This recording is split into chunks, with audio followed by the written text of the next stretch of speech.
신앙의 역전이라고 하는 제목으로 여러분과 함께 하나님의 말씀 나누기 원합니다. 바울의 1차 전도 여행이 진행되고 있습니다. 바울은 시리아 안디옥에서 출발하여서 실루기아 항으로 가서 실루기아 항에서 구브로 섬을 거쳐서 이제 버가로 갔다가 버가에서 안디옥으로 가서 지금 복음을 전하고 있는 이런 상황인 겁니다. 그리고 안디옥에서 복음을 전한 후에 이제 이고니온으로 향하게 될 텐데, 오늘 안디옥에서 마지막 설교를 하고 난 다음에 있었던 일과 그 다음에 이고니온으로 향하게 된 배경, 이것들에 대해서 말씀을 전하고자 합니다. 42절 보시면 그들이 나갈새 사람들이 청하되 다음 안식일에도 이 말씀을 하라 하더라, 이렇게 말하고 있어요. 그들이 나갈새라는 말은 바울의 일행이겠죠. 바울과 바나바와 그리고 그 선교팀들 구브로 섬에서 예수님을 믿고 그 다음에 함께 길을 나서서 말씀을 전하는 그 사역에 같이 하기로 한 사람들, 그 사람들이 이제 성공적으로 말씀을 마치고 회당에서 나아가는 겁니다. 이 말은 이제 회당에서 자기 말씀만 전하고 나서 빠져나갔다는 얘기가 아니고 예배가 다 마쳐졌다는 얘기겠죠. 예배가 끝난 후에 그 사람들이 밖으로 나아가니까 나아가는 사람들을 붙들고 이제 다음 안식일에도 이 말씀을 전하라고 난리가 난 거죠. 얼마만큼 이 사람들의 마음에 충격을 줬는지 우리가 알 수가 있어요. 많은 사람들이 하나님의 복음을 듣고 나서 이 하나님의 말씀이 이 전과 다른 말씀이라고 하는 것을 깨달았어요. 그 전에는 그저 역사 속에서 펼쳐져 온 하나님의 어떤 섭리, 이런 것 정도 깨달은 정도였다면, 이제 구약에서 말씀되었던 그 성경이 원래 의도가 무엇이었는지가 풀어지는 그런 신비로운 말씀이었거든요. 구약의 성경은 예수 그리스도가 맞춰지지 않으면 풀어질 수 없는 부분들이 너무나도 많아요.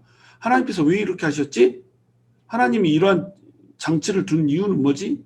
하나님께서 이러한 일들을 펼치신 의도가 뭐지? 이런 것들을 예수님 없이 제대로 파악할 수 없는 부분들이 너무나 많은 거예요. 그런데 예수님이 딱 등장하는 순간에 구약의 수수께끼들이 풀려지기 시작하는 겁니다. 왜냐하면 예수님을 나타내는 이 원형이거든요. 모형이거든요.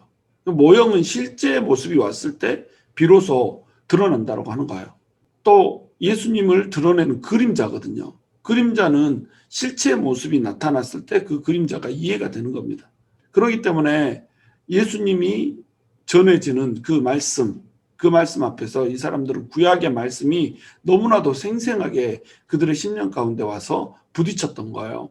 그것을 경험한 그들은 이제 그 말씀이 흥분이 되기 시작했던 겁니다. 말씀은 우리의 심령 가운데 흥분을 일으킬 수 있어야 되거든요. 와, 이 말씀이 이렇게 신비로운 말씀이었구나. 이 짧은 말씀 하나에 이렇게 깊은 의미가 있었구나. 하나님께서는 이러한 의도로 이 말씀을 하고 계셨구나. 이 하나님의 심령이 헤아려져야 되거든요.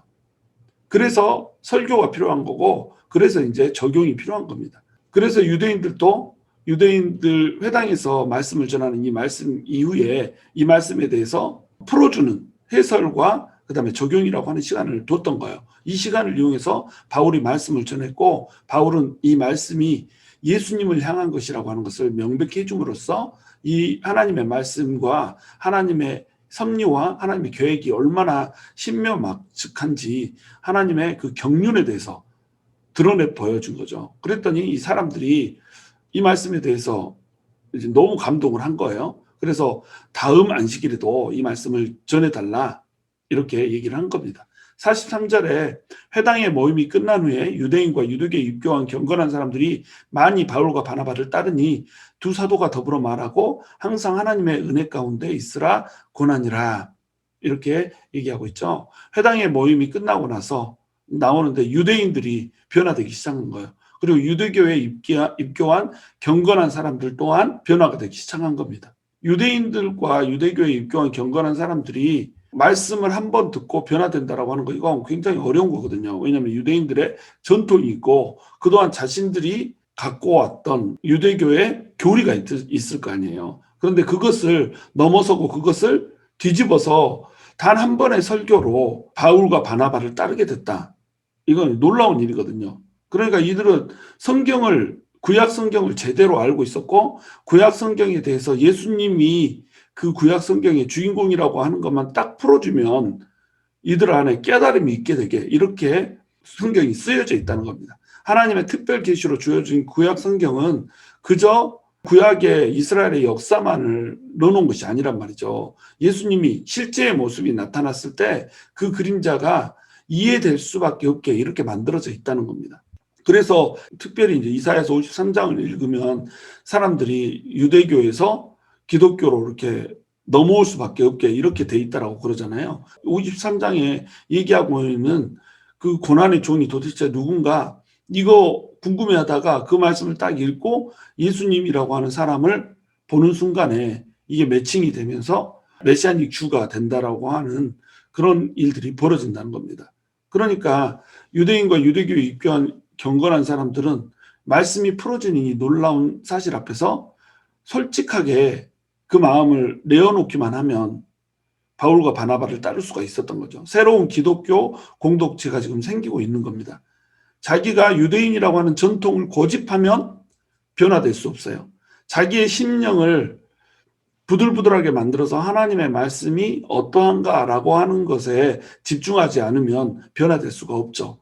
그런데 이 유대인과 유대교에 입교한 경건한 사람들 중에 많은 사람들이 하나님의 말씀이 어떤 것인지를 겸손한 마음으로 그리고 부드러운 마음으로 받아들였기 때문에 단 한 번의 설교에 이 구약의 성경이 예수님에 대해서 얘기하는 거구나 라고 하는 것을 깨닫고 기독교 공동체를 형성해 버린 겁니다.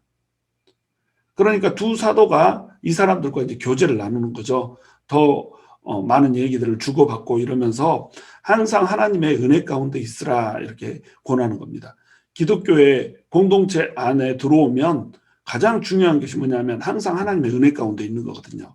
하나님의 은혜 밖으로 벗어나면 이 전복이 일어나요. 마귀가 가만두지를 않거든요. 마음속에서 계속 들쑤셔대면서 진리를 가로막게 하고 또 하나님의 은혜로부터 벗어나게 이렇게 만든다는 거죠. 그러니까 은혜를 받으면 그 은혜를 내 마음속에서 지켜내는 것, 이것이 매우 소중한 것입니다. 그래서 항상 하나님의 은혜 가운데 있으라 이렇게 권한 거죠. 44절 보시면 그 다음 안식일에는 온 시민이 거의 다 하나님의 말씀을 듣고자 하여 모이니 이렇게 돼 있죠.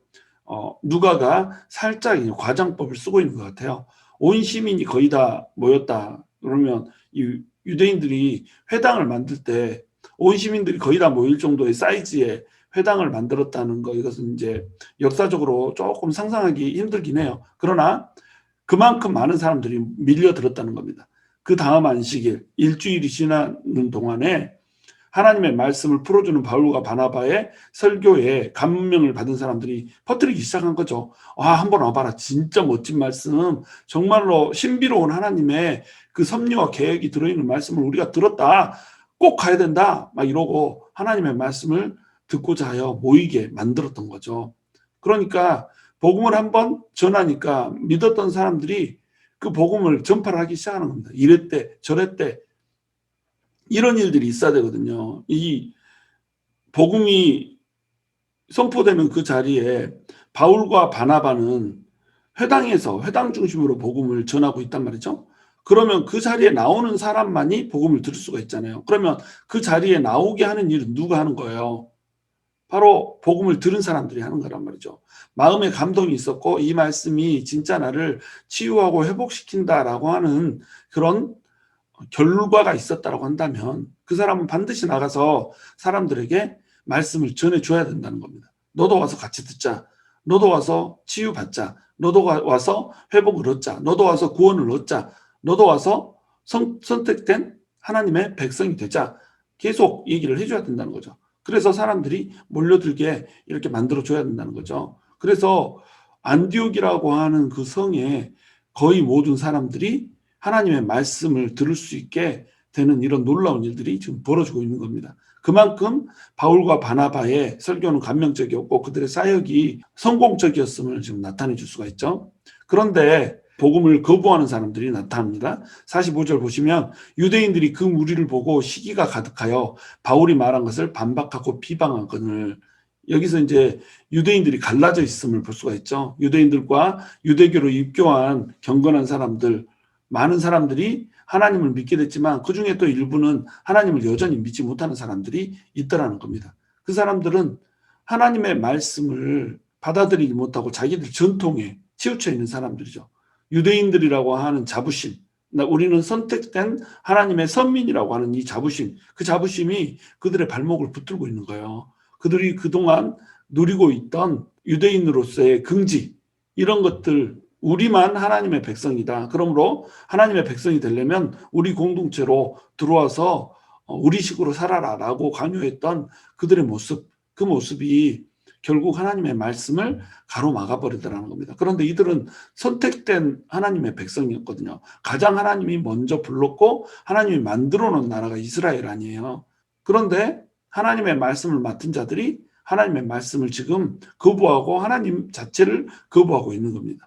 46절에 보시면 바울과 바나바가 담대히 말하여 이르되 하나님의 말씀을 마땅히 먼저 너희에게 전할 것이로되 너희가 그것을 버리고 영생을 얻기에 합당하지 않은 자로 자처하기로 우리가 이방인에게로 향하노라, 이렇게 돼 있죠. 바울과 바나가 담대히 말하여 이르되 할 때 담대히 말하여, 이 말은 용감하게 말하다 이런 뜻이 아니고 파르레시아사 메노이라는 헬라에서 왔어요. 이 헬라어는 자유롭게 말하다 또는 확신에 차서 말하다 이런 말입니다. 그러니까 내 마음속에 있는 것을 숨기지 않고 드러내서 확신에 차가지고 열정적으로 말하고 있는 이 단어가 바로 담대히 말하다라고 하는 단어로 지금 번역되어 있는 거예요.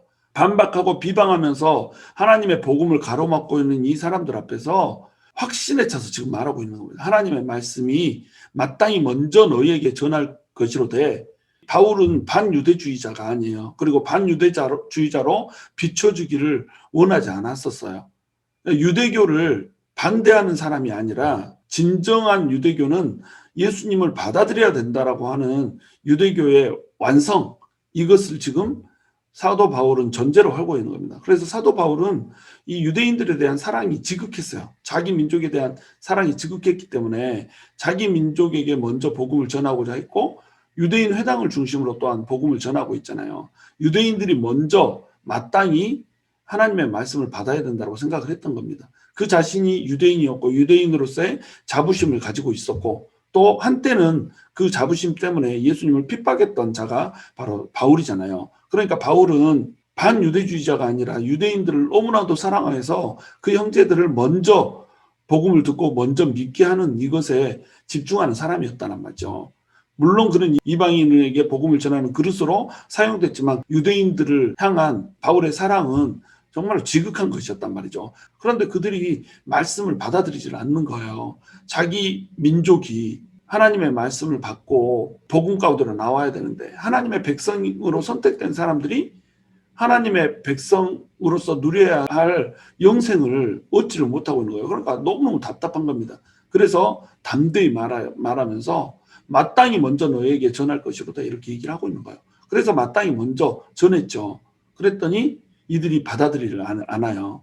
너희가 그것을 버리고 영생을 얻기에 합당하지 않은 자로 자처했다는 겁니다. 복음을 전하여서 영생을 얻기에 합당한 자로 만들어주고자 하는데 그 복음을 거부를 해버리는 거예요. 그러니까 영생을 얻기에 합당하지 않은 자죠. 그것은 자기들이 자처한 것입니다. 자기들이 선택한 거예요. 나는 영생 안 받을래. 관심 없어. 이대로 살다 죽을래. 이대로 살다 멸망할래. 이러고 있는 거라는 겁니다. 그러니까 우리가 이방인에게로 향하노라, 이렇게 얘기를 하고 있죠. 유대인들이 받아들이지 않으므로 너희가 거부한다면 우리는 이방인에게로 간다, 이렇게 지금 얘기를 하고 있는 겁니다. 47절에 보면 주께서 이같이 우리에게 명하시되 내가 너를 이방의 빛으로 삼아 너로 땅끝까지 구원하게 하리라 하셨느니라 하니, 이렇게 말하고 있어요. 내가 너를 이방의 빛으로 삼아 너로 땅끝까지 구원하게 하리라. 이 말씀은 이사야서 42장 6절에서 지금 차용한 말씀입니다.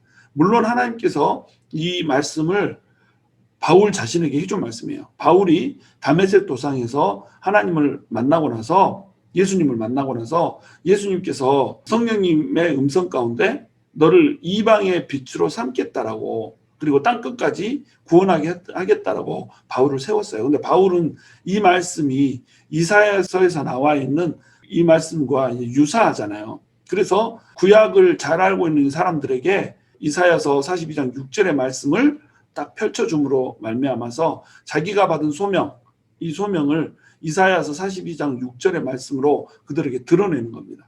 이사야서 42장 6절 보면 나 여호와가 의로 너를 불렀은즉 내가 네 손을 잡아 너를 보호하며 너를 세워 백성의 언약과 이방의 빛이 되게 하리니 이렇게 나와 있죠. 이 말씀은 사실은 메시아 예수님에 대한 말씀이죠. 예수님이 이방의 빛이 될 거라는 겁니다. 그리고 백성의 언약이 될 거라는 거예요. 이것이 사도 바울에게 적용이 돼서 사도 바울에게 너는 이방의 빛으로 이방에게 복음을 전하는 내 그릇으로 사용하겠다 하는 이 말씀으로 전해진 거라는 겁니다. 그러니까 사도 바울이 이사야서 42장 6절의 말씀을 그대로 딱 적용을 하면서 내가 이방의 빛으로 세워졌다는 거예요. 그래서 땅끝까지 구원하게 하리라 이렇게 말했기 때문에 너희가 말씀을 거역하는 이것을 나는 이방인으로 발걸음을 돌리는 것 계기로 삼는다. 결국 나는 예수님께서 나에게 명령하신 그 이방의 빛이 되라고 하는 그 말씀을 붙들고 이방으로 간다. 이렇게 얘기를 한 거죠. 48절 이방인들이 듣고 기뻐하여 하나님의 말씀을 찬송하며 영생을 주시기로 작정된 자는 다 믿더라. 주의 말씀이 그 지방에 두루 퍼지니라. 이렇게 돼 있죠. 이방인들은 이 말씀을 듣고 너무 기뻐한 거예요. 아, 유대인들만이 선택된 백성이라고 이렇게 생각해서 유대교로 입교를 했어야 되는데 이방인들이 들어보니까 이방인들이 하나님의 백성이 되게 했다는 거예요. 그러니까 하나님의 말씀을 찬송하면서 오 할렐루야 이렇게 된 거죠. 50절에 보시면 이에 유대인들이 경건한 귀부인들과 그 신의 유력자들을 선동하여 바울과 바나바를 박해하게 하여 그 지역에서 쫓아내니 항상 이렇게 반대하는 세력들이 있죠. 유대인들이 그것을 그냥 내버려 두지를 않아요. 하나님의 복음이 말씀이 퍼지는 것을 시기하고 질투를 한단 말이죠. 유대교가 성왕을 이루어야 되는데 유대교가 아닌 기독교가 이제 퍼지고 있는 겁니다. 그것을 그들은 그냥 볼 수가 없었어요. 그들만 안 믿으면 되는데 아예 복음 자체가 퍼지지 못하게 선동을 한단 말입니다. 이에 유대인들이 경건한 귀부인들과 그 신의 유력자들, 경건한 귀부인들이라고 하는 사람은 이제 힘 있는 그러면서도 유대교에 관심이 있는 이런 사람들이겠죠. 유대교에 관심이 있었던 이 사람들이 유대인들의 선동에 이제 넘어가는 겁니다. 그리고 그 신의 유력자들 안디옥에서 이제 힘을 갖고 있었던 이런 사람들은 유대인들에게 선동이 당한 거예요. 이 기독교가 퍼지고 나면 너네의 권력에 심각한 문제가 생길 것이다. 이런 식으로 이제 선동을 했겠죠. 그렇게 해서 바울과 바나바를 박해하게 만든 겁니다. 그래서 바울과 바나바가 이제 그 땅에서 더 이상 복음을 전하지 못하고 쫓겨나가게 된 거예요.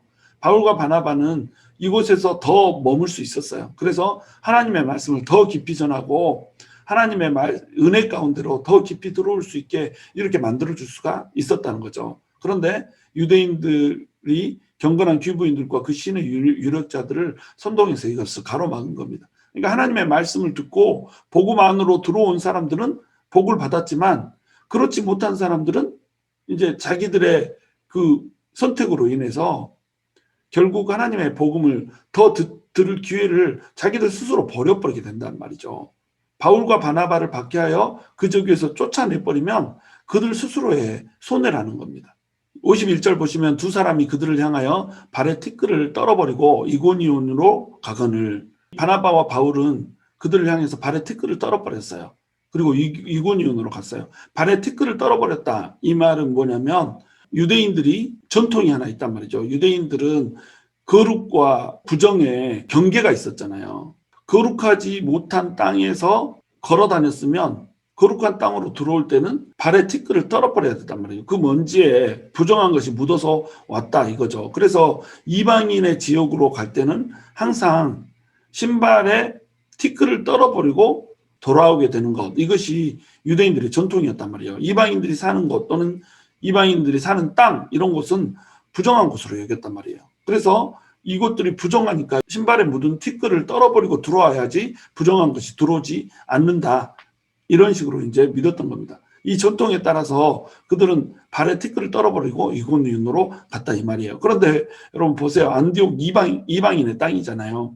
이방인의 땅인데 그 이방인의 땅을 뒤덮다고 티끌을 떨어버리면 말이 안 되잖아요. 그러니까 지금 유대교의 전통에 따라서 행하고 있지만 발에 티끌을 떨어버렸다. 이 말은 어떤 말이 되는 거예요? 너네가 이방인처럼 여겨진다라고 하는 거예요. 하나님의 말씀을 받아들이지 않는 자가 이방인이다 이겁니다. 지금 여기서 이제 신앙의 역전이 생기고 있는 거예요.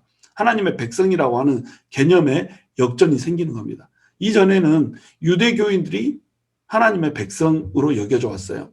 이스라엘 백성들이 하나님의 백성이라고 여겨져 왔어요. 그러나 하나님의 복음을 전해 들으면서도 그 복음 안으로 들어오지 못하는 이 행위, 이것을 이방인의 행위로 지금 여기고 있다는 겁니다. 그래서 발에 티끌을 떨어버리고 이고니온으로 간다는 거예요. 발에 티끌을 떨어버린다. 이 말은 여기에서 있었던 모든 감정을 또한 털어버린다는 얘기도 되거든요. 이곳에서 너네가 나를 박해했던 이것이 힘든 일이고 또 복음을 전하는데 몹시 마음이 상하는 이런 일이지만 여기에서 있었던 일은 여기에서 털어버리겠다는 거죠. 확 털어버리고 새로운 땅을 찾아서 가는 겁니다. 이고니온이라고 하는 땅, 이곳을 따라서 가는 거예요. 여러분, 복음을 전할 사람은 너무나도 많아요. 이 세상 천지에 복음을 들어야 될 땅은 너무나도 많아요. 복음을 받아들이지 않는데 그것 때문에 전전긍긍하면서 거기에 묶여 있을 필요가 없다는 거죠. 복음을 받아들이는 거 먼저 복음 전하는 겁니다. 복음을 전하고 또 전하고 또 전하고 복음을 받아들이는 사람들 먼저 부드러운 마음으로 믿고 나오는 자부터 먼저 선택해서 복음을 전하게 되는 거예요. 그리고 나서 그 다음에 더 이제 복음을 전할 사람, 부드러운 사람이 없으면 그 다음 단계로 넘어가는 거죠. 그러니까 발에 티끌을 떨어버릴 수가 있어야 된단 말이에요. 발에 티끌을 떨어버리지 못하고 거기에 묶이면 전도를 할 수가 없는 거죠. 아, 복음을 전했는데 받아들이지 않았어. 복음을 전했는데 믿지 않는 사람들이 너무 많고 복음을 전했는데 오히려 박해를 받아. 그러니까 그 다음 일을 할 수 없겠다. 이런 식으로 생각하지 않는다는 말이죠. 이들은 발에 티끌을 떨어버리고 그 다음 사역지를 향해서 달려나가는 겁니다. 바로 이제 안디옥에서 거부하는 사람들이 있었기 때문에 안디옥에서 믿게 된 사람들, 이 영혼들만 취하고 이고니온에서 기다리고 있는 새로운 영혼을 향해서 이렇게 나아간단 말이에요. 이것이 복음의 확장성이고 또 복음이 가야 될 방향이라는 겁니다. 들어야 될 사람들에게 끊임없이 나아가야 된다는 거예요. 오늘 뉴스에 보니까 전두환 전 대통령의 아들이 신학대학원을 갔더라고요. 전두환 전 대통령은 이제 불교 신자잖아요. 무슨 일이 있었을 때 백담사로 피신을 했던 이런 것을 우리가 목격했는데 그 사람의 아들이 신학대학원을 가서 목회자의 길을 걷겠다고 하는 거예요. 참 이게 흥미로웠어요. 저 사람이 어떻게 해서 예수님을 믿었을까? 그리고 어떻게 해서 목회자의 길을 가게 됐을까? 이런 궁금증을 자아내고 나중에 한번 간증을 한번 보고 싶은 생각도 있고 이러지만 항상 신앙에는 역전이라고 하는 것이 있다는 겁니다. 전혀 예수님을 믿을 것 같지 않은 사람이 예수님을 믿고 또 어떤 사람은 모태신앙으로 자라왔지만 예수님을 받아들이지 못해서 예수님의 품을 떠나서 살고 있고 너무나도 많은 기독교인들 틈에서 살고 있지만 결국 예수님을 받아들이지 못하는 이런 사람이 있는 반면에 신앙 일대로서 아무도 예수님을 믿지 않고 전혀 예수님에 대해서 전해 듣지 못하던 이런 사람이 한번 예수님의 말씀을 듣고 이렇게 예수님 안으로 들어오는 이런 사람도 있고 이렇더라는 겁니다. 그 사랑이라고 하는 유명한 찬양, 이 찬양을 지었던 분도 사실은 이제 아버지가 사우디아라비아에서 일하면서 이슬람 교도가 된 이런 사람이거든요. 무슬림이 돼버렸단 말이죠. 그래서 전 가족이 사우디로 이사갈 이런 생각이었어요. 국제학교에 다니면서 이렇게 살 생각이었던 거죠. 그런데 그 사람이 아버지가 무슬림 교도였다는 것을 어떻게 알게 됐냐면 신학교를 가서 전도사로 이제 일하고 있는데 그 전도사로 섬기고 있는 교회에 어떤 분이 부흥 집회를 온 거예요. 어떤 집사님이. 그래서 간증 집회를 하는데 사우디에서 그 핍박을 받으면서 이렇게 하나님께 예배드리고 막 이러는데 그것을 너무너무 막 악랄하게 신고를 해가지고 예수를 믿지 못하게 만드는 이런 사람이 있더라는 거죠. 근데 그 사람 이름이 이제 무하마드 박이었나 봐요.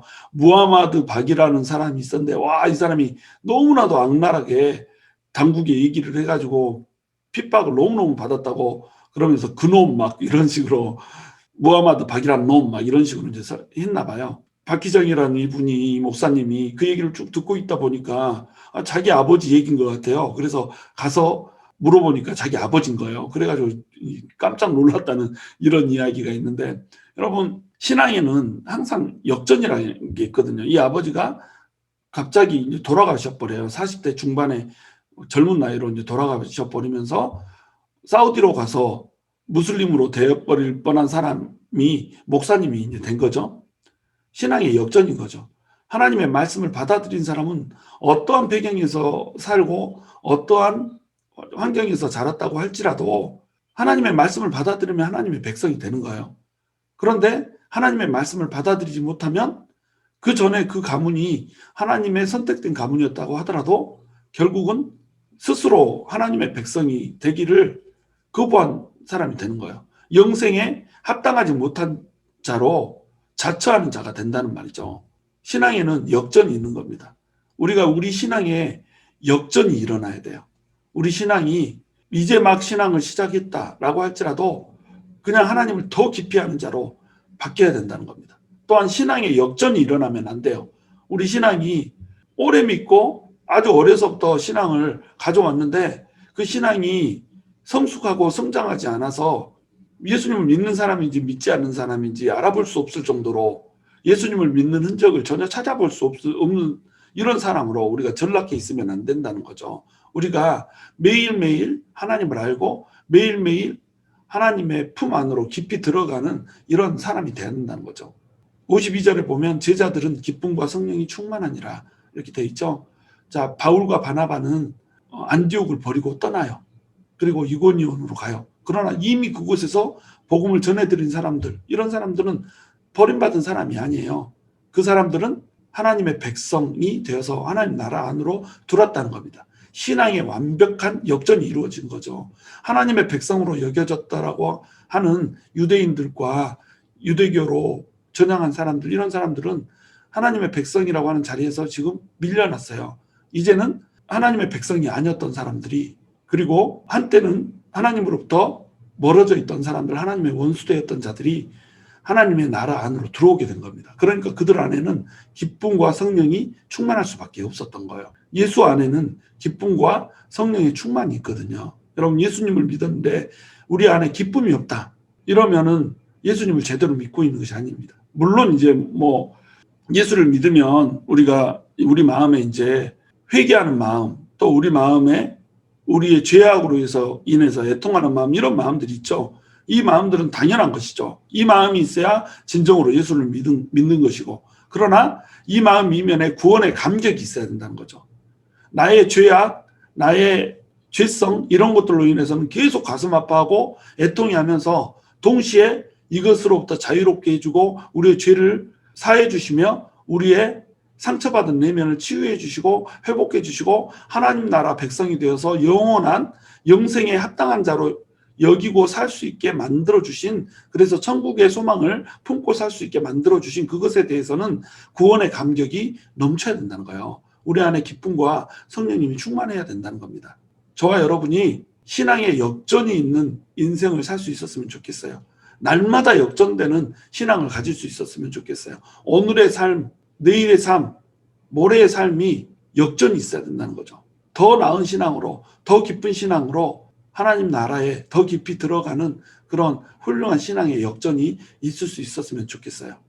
또한 저와 여러분이 항상 우리의 죄성 때문에 애통해하며 고통스러워할지라도 우리 안에 구원받았다고 하는 감격, 예수님이 우리 안에 충만하고 성령님이 우리 안에 충만하기 때문에 우리 안에 그 기쁨이 끊이지 않고 샘솟듯이 넘쳐나는 그러한 삶을 살 수 있게 되기를 주님의 이름으로 축원합니다.